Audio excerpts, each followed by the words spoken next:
President Morty. Who is that? Is that Jesus? Who is that? Oh, that's Morty, Rick and Morty.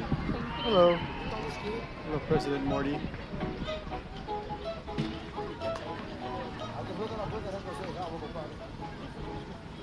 Hello, everybody. Good morning. Good morning. Good morning. Hello, everybody.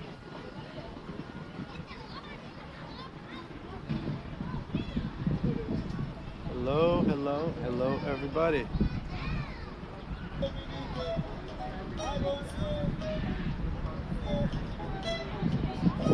We are talking economics. We're talking politics. I'm not really in the mood to talk about vaccines, which is what I see pretty much every live talking about. I don't want to talk about that. Hey, Detroit. I want to talk about bigger picture. I want to talk about how we could make our society better. Not a liberal. Okay, independent.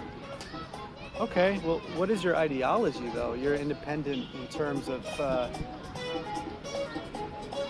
party or whatever, but what is your worldview? Progressive and open to hearing other opinions. Democrat and Republican. Liberals can't have a respectful debate. They thrive on rage and vitriol. I see that on both sides, to be honest. Liberals and conservatives, they both rely a lot on straw man arguments and non sequiturs and personal attacks. I think it's hard to have a respectful debate, but I feel like I've gotten pretty good at it, at kind of maintaining a more respectful conversation. But it's not easy. People feel passionate about their view. But yeah, Democrats and Republicans, multi-party, absolutely. Absolutely need a multi-party system. These parties have become these big tents to a fault, where the Democrats have conservatives from like Joe Manchin to social democrats like AOC and Bernie and everything in the middle. It's ridiculous, and it hampers a more democratic system. Parties divide countries. Yeah, I mean, it divides the United States, but I would say there are other countries where you join a party that really exemplifies your views, and that's a way to organize. And if everyone is just independent and no party, then we don't have a way to organize and have strength in numbers. What do you think about some on the left saying people shouldn't be pushed to read theory? Oh, that's a great question. I think that we should definitely push. I don't like the word push, but we should highly suggest that they read theory. But as it is, the masses are not going to read theory. The only reason that I started reading theory, to be honest, was because I got some promotions on my job, and I have downtime at work where I'm able to read theory. Literally, I do my reading theory at work because as someone higher up at my job, I have time to read. When I get home, it's work, take care of my kids, cook, be very busy. Some people have very stressful lives. What us who read theory should be able to do is be able to communicate these ideas to people who are open to it and build a movement that way. Left or right? Yeah, I'm definitely left of liberal and conservative. When did your Latino card get taken away? I'm half Latino, man. I'm half white, I'm half Latino. I'm half Italian, I'm half Dominican and Puerto Rican. So I don't know if it's ever been taken away, but I kind of half have it, or I kind of don't belong in either group. That's kind of how it feels when you're mixed. No, I'm not a liberal. Communists and liberals are different. Communist, socialist, anarchist, we don't believe in private property, we don't believe in capitalism, we don't believe in liberal reform, so there's a difference. Leftists and liberal are different.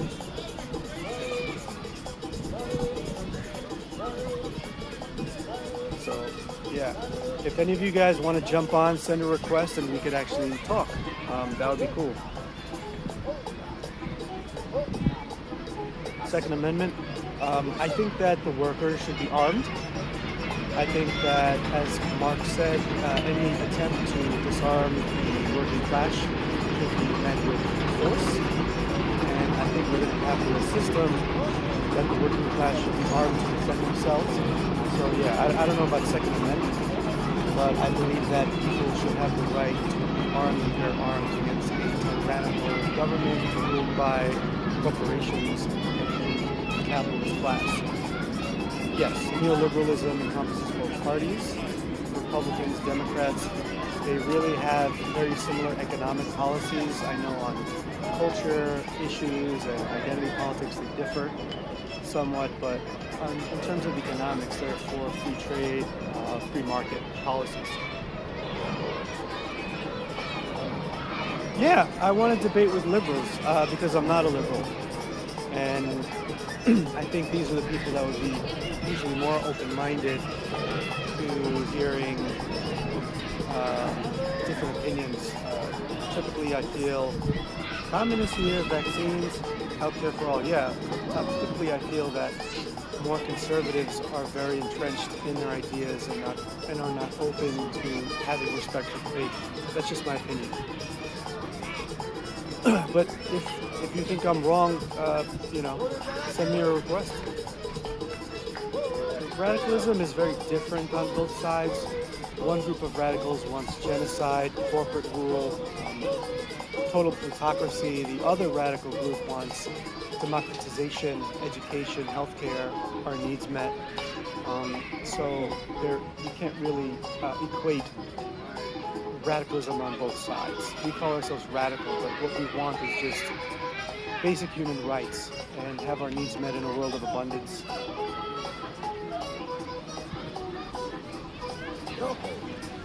So yeah, Hispanics after making 80K in a year.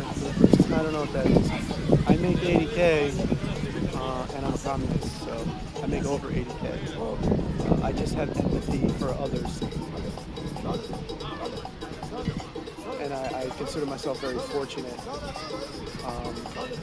This idea that once you start making money, you become a conservative is bullshit. Unless you're selfish, which a lot of people are in this country, because selfishness is part of American culture big time.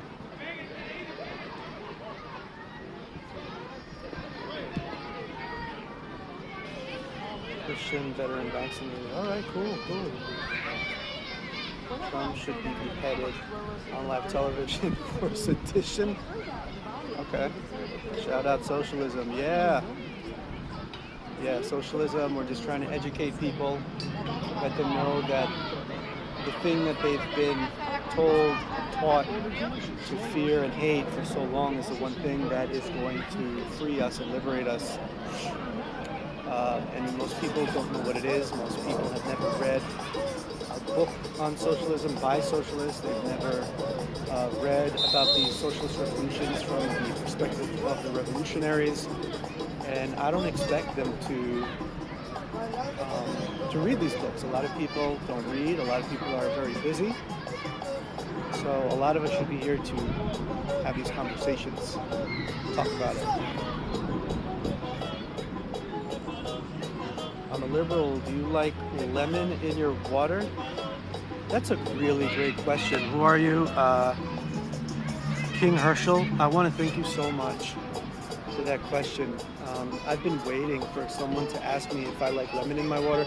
I get on TikTok every day looking for someone to ask me if I like lemon in my water, and the answer is if there's a little bit of sugar in it, yeah. But if it's just lemon and water, it tastes kind of weird to me. Lemon and water is mint. It can be refreshing, guys. It can be refreshing. Let's debate about lemon and water. Liberal about drugs and prostitution, conservative about murder. Okay.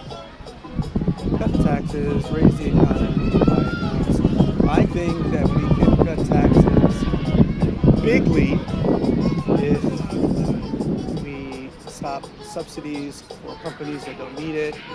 We shrink the military-industrial complex, close military bases. Um, the United States would need to pay much less taxes. If we had a like a worker guarantee where people could find work, a job should be a human right, and if they want a job, they should be able to find it so they don't have to be on public assistance. That's how we cut taxes, just not by starving people.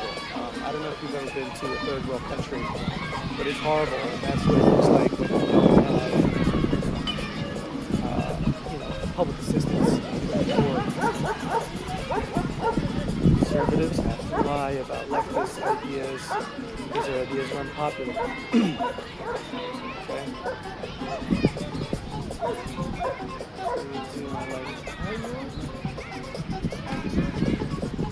Presidency. Okay.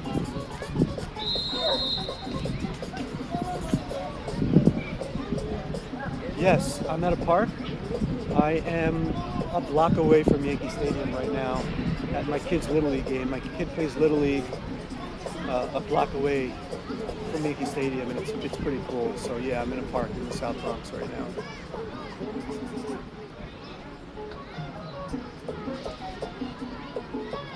But I would like to hear your criticisms and your ideas about socialism. I'd like to hear what you fear and hate about it. I'd like to hear why you think that that would be tyranny. I would like to hear all these different arguments. Do you support? Of course. Of course I support LGBTQ community. Of course. Conservative or excuse maker for Trump. Neither. I'm not a conservative. I say I want to debate liberals because I am to the left of liberals. I want to hear people that kind of care and want to make the world a better place, don't want to, bring the world backward, in this reactionary type of make America great again way. I want to talk to people who want to move society forward. Okay, here.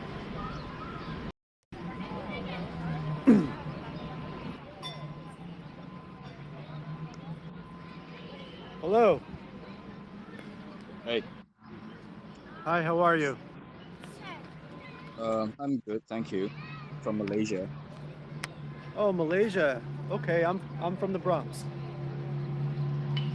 And I'm supposed in New to York know City. where I'm supposed to know What's where the that? Bronx is. The Bronx is in New York City. So, do you want to state your thesis or shall I? You shall.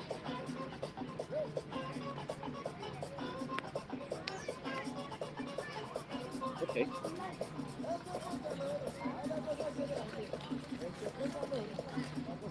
I don't think today's problems, it's ideological.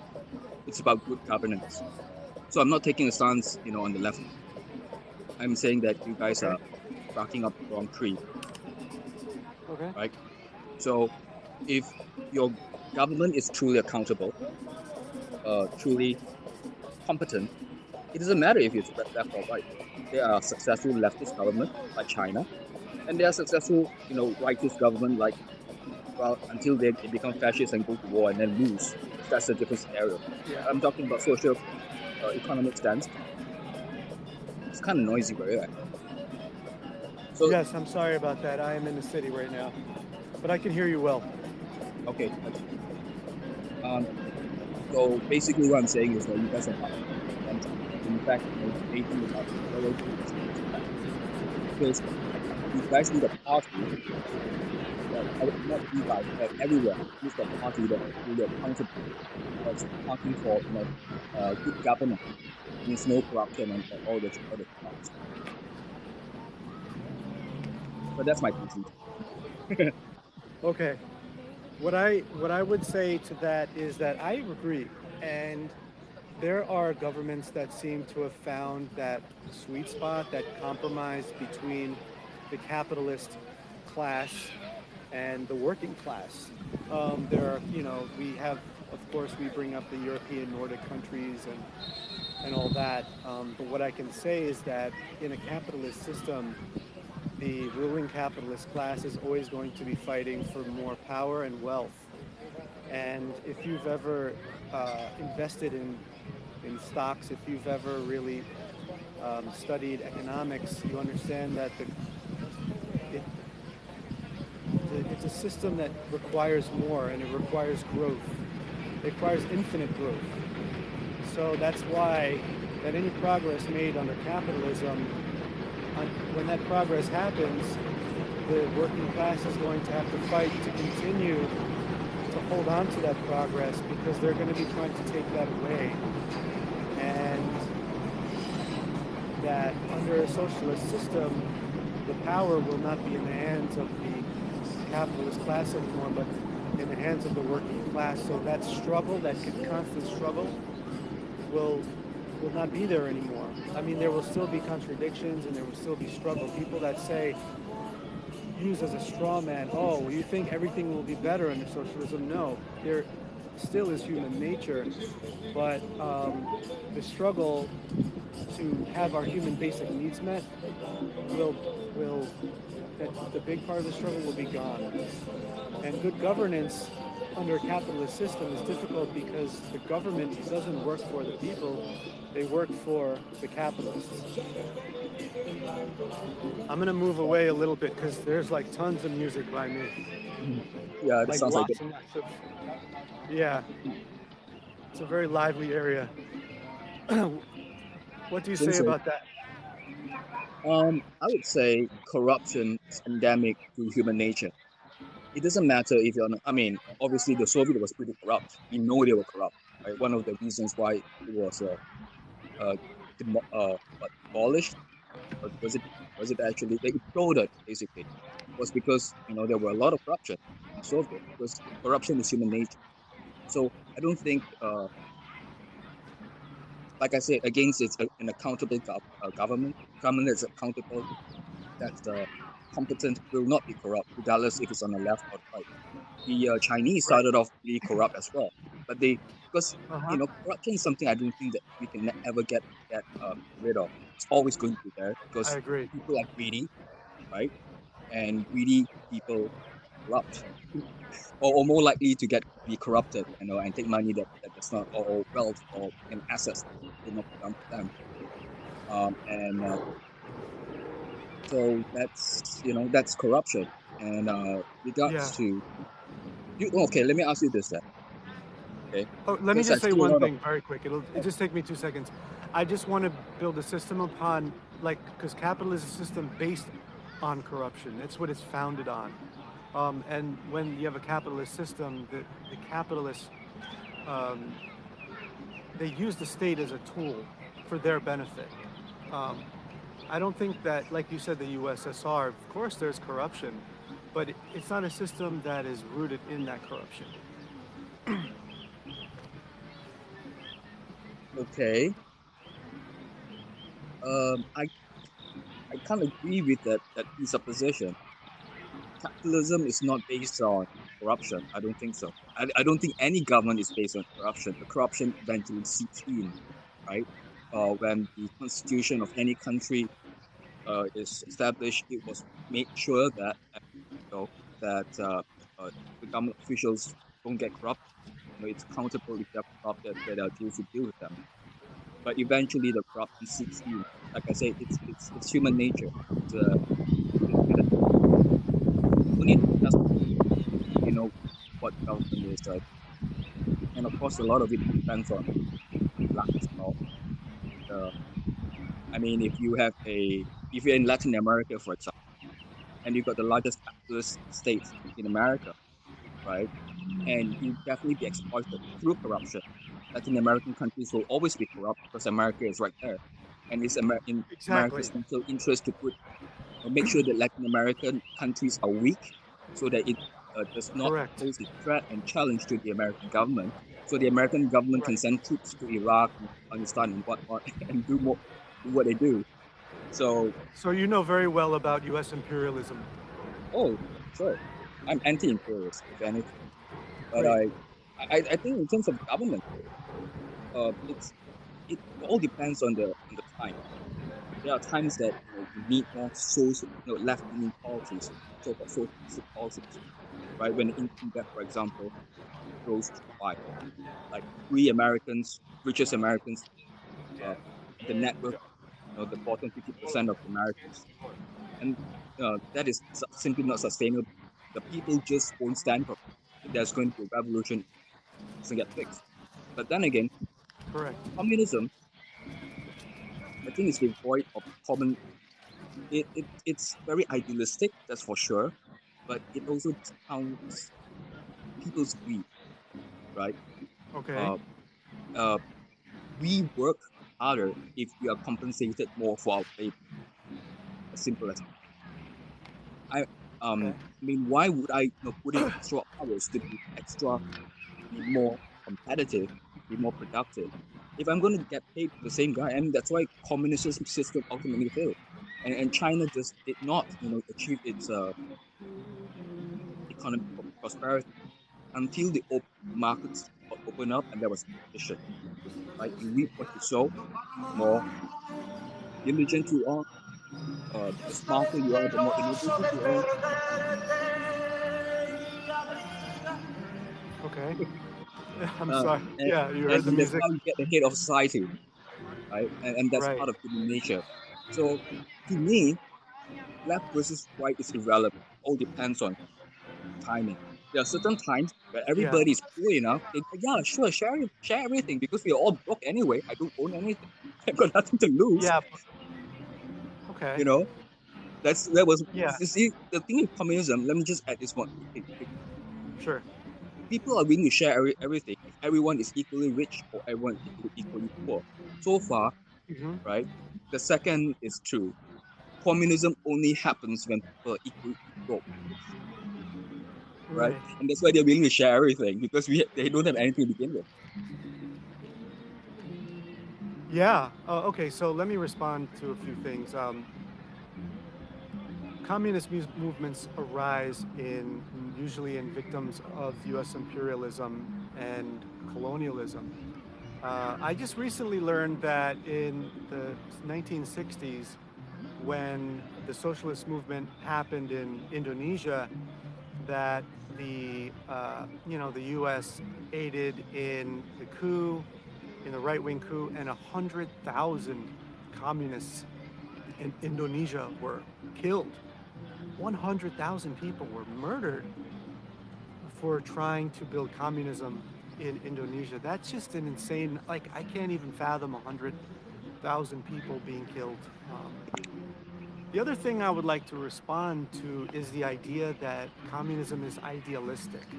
Um, John Maynard Keynes, the liberal economist that uh, brought the United States and Europe out of the Great Depression, had a great saying about capitalism.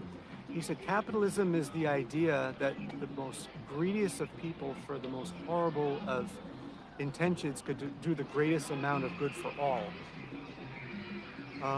I believe that, yeah, that's what he said. And that's really the idea of capitalism, that with the most greediest and most horrible of intentions, that everyone will find prosperity. And at least in countries like the United States, where things are getting worse here, I want to tell you that. But for many years, we had a lot of regulation and we had a lot of organized labor and helped lift people out of poverty. So when people say, look at this high standard of living in the United States due to capitalism, it's not capitalism. It's a workers' movement, and it's people fighting for workers' rights. And in some cases, the state acknowledging that and creating legislations like the New Deal, which happened to bring us out of the Great Depression. Now, when we say that communism is idealistic, we are actually the opposite of idealistic. Idealism is the idea that with the worst of intentions, we'll have the greatest amount of prosperity.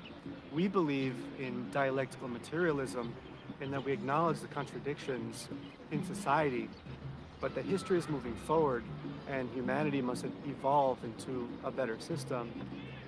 And that we haven't really seen yet a society that can progress without the United States committing economic warfare, sometimes literal warfare, like in Indonesia, coups, violence, assassinations, like in Vietnam, literally poisoning millions of people with Agent Orange.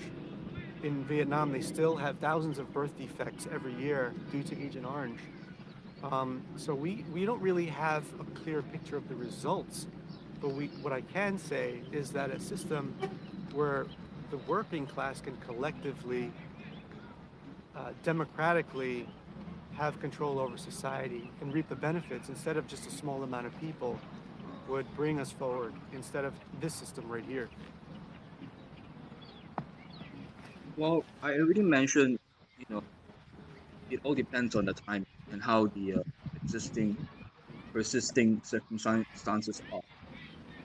Uh, Obviously, let's say if pie is split, the economic pie here, capitalism actually managed uh, to handle social economic policy because the pie is larger.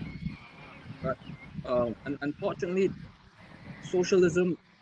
I mean, what you mentioned earlier about quoted someone that to me sounds ridiculous because not all people are created equal. Some people are born with genetic disorders, Okay. you know, that un- that that decrypted that make them unable to perform a productive pursuit, right? Sure. So so there is, or some people are just not meant to. They are capitalistic. They don't want to be to. Yeah. Uh, they want to live in their play video games all day, you know. So so so I think trying to uplift everyone, it's an impossibility. We try as we might, but there are just you know genetic, environmental, social constraints that would only take us that far. Um, Correct. it goes back to, yeah. I mean, it doesn't matter when it comes to charity to the least fortunate society. Both capitalistic system and socialistic system could work. The difference is uh, the capitalist system, I think, it lays based more on volunteer uh, volunteerism, right? You volunteer to help the needy, versus the socialistic system. The government calls the shots and they do everything. So, well, I think the best, and almost always, even in very socialistic countries or very capitalist America, it's always both. It's always striking Hmm. the balance, which I think is what we aim for. So it doesn't mean that my politics center when I say that. I just mean that we need to recognize that argument of ideology actually takes away from the actual argument, right? The actual corruption that is making your society, our societies, like rot from within, Yeah. the inaccountability, right? And so on and so forth. So arguing, I mean, I've seen, of course, in this ideological debate did not exist like this up until, let's say, recently, until Trump, let's say, because or it, or not as much anyway, because people felt that they are still actually happy with what they have. It's the social inequality that makes people satisfied and question the system they are living. Yeah. Yeah. I agree. I agree. And what I'd like to see more is instead of a debate between right and left, we just talk about solutions. And I don't know if you know, but on the left, there's a lot of debate going on about how we're going to implement this and how we can best do it for the most freedom of all. You have anarchists, yelling at Tankies and Trotskyists and, Leninists, but I think it's a healthy debate because what we truly want is for prosperity and freedom, and I think it's healthier than what we've been doing now is letting the capitalist class divide and conquer us. That's what I would say. Um, Well, the ruling class, I won't say the capitalist class, the ruling class will always seek to divide and conquer to make sure that, that their position of privilege is preserved, right? Because when you guys down there are fighting each other, the ruling class, regardless if they are capitalist or socialist elites, they they know that their power, their position of privilege is more secure when you guys are fighting each other instead of like fighting them. So Absolutely. again, I still don't think that it's ideological. You know, Hmm. and oh, by the way, I'm ethnic Chinese. Mentioned, I see a few people. I mentioned China quite a bit. I'm quite proud of what China has achieved, in the span of 30 years. I know there are a lot of like propaganda that's going on in the West. So many. In the U.S., the propaganda is intense against China. A lot of people believe. I had one person tell me they think China is going to invade the U.S. That is a threat. It's like, no way. China is not sailing their warships, to the coast of Florida, California. America is sailing their warships to the coast of China. Okay, so Hmm. Americans are the most brainwashed, and you are When not. I mean, of course, when just generally speaking. when people talk about Chinese imperialism, I ask them how many governments has China overthrown? How many coups has China, how many dictators have they installed in countries that didn't bend down to them? And then they start to realize actually, whoa, they haven't done that. Like China, and when China gives out loans to poor countries, they don't do it with the strings attached that the IMF does to enforce neoliberal policies on these countries. So although some of their domestic policy is worthy of criticism, and nothing is above criticism, what I would say, but their foreign policy, I would say, has been more beneficial than hurtful to other countries.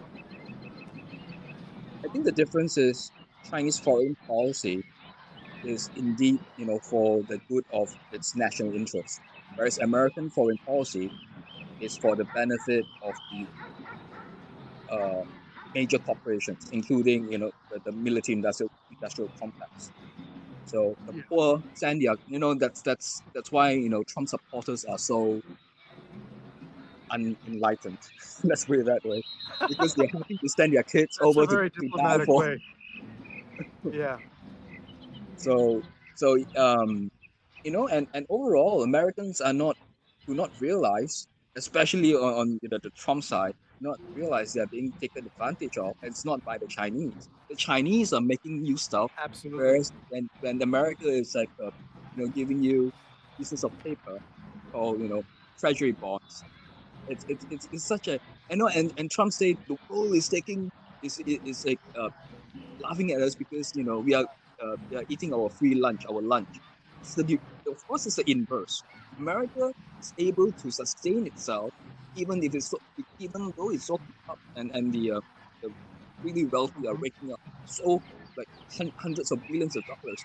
It's because the world is subsidizing the American economy. We give you real stuff, you give us pieces of paper, and while doing that, America keeps printing, you know, they call it quantitative Right. easing, which is basically printing more money. And while they're doing that, they're devaluing, the pieces of paper called treasury bonds that we're holding. Who is eating whose free lunch? Yeah. Yeah. The United States uses a fiat currency, which means that, and a lot of people don't know, but in 1971, the United States went off the gold standard and they started using a fiat currency, which means that they do not pay attention to the deficits or the debt anymore. Uh, and when people pay their federal taxes actually do not get recirculated back into spending. All spending from the federal government is new money. And with that, there are benefits and negatives to that. But at the end of the day, with the amount of spending that the United States does now, it could not go back to a commodity standard like gold anymore. There's just absolutely no way. There's like not enough gold in the world. I don't think we'd ever go back to the old standard. Uh, I mean, not America, not anywhere. Because um, like I think we are heading into a big economic downturn, and it's worldwide. Doesn't matter which country you live in, we are all going to be affected because it's basically the 2008 financial crisis, but at least times 10. Because what happened in that crisis is that the paper wealth that people thought they held, evaporated, and because of it's like the mortgage-backed securities, the derivatives, and so on, derivatives based on derivatives, and so on and so forth, right? And Yeah. it's going to be the same thing. All that paper wealth you think you have, your gold stocks, your your stock market, it's going to, and it's gone. So when Mhm. when you think you have more, you're more likely to spend more. But when all that paper wealth evaporates and what you thought you have, you don't anymore, you stop spending, and that's when the real economic crunch is going to come down. It's going to hit us, every one of us. Yeah. Look, I'm gonna have to get going to get back to my son's baseball game, but it was really nice speaking with you, all the way from Malaysia. Thank you so much, Have a good day. and thanks everyone. Thank you. You have a good day too, and thanks everyone for watching. Have a good one, guys. Bye.